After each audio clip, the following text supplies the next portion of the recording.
Жарты сағатта дайын болатын салангани фаршпен дайындаймыз. Пиязымызды майдалап турап немесе блендерден өткізіп, фаршқа пияз, бұрыш, тұз, паприка, чеснок, жұмыртқа барлығын салып араластырып аламыз. Саланганиді ашып, ішінен макаронды алғаннан кейін, видеода көріп тұрғандарыңыздай, ол ұзын болып созылады. Оның ішіне кішкентай қасықпен фаршымызды нығыздап салып шығамыз.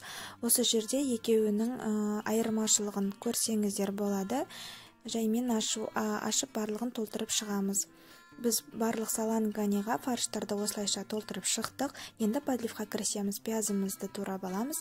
Теркадан сәбізді өткіздіріп, қыздырылған қазанымызға пиязымызды жақсылап қызыл түске айналғанша қуырып аламыз. Одан кейін сәбізімізді, капуста, картошка және де тұзымызды, дәмдеуішімізді салып, қатырылған мұздатқышта көкөнісімізді, томаттыសាламыз да жақсылап бұқтырып, қайнаған суды құямыз. Бір қайнағаннан кейін саланганиларды осылайша реттеп, әдемілеп салып шығып, бетін жауып, 30 минутта пісіріп аламыз, бұқтырып жай отта. Осымен біздің тамағымыз дайын, өте дәмді болады.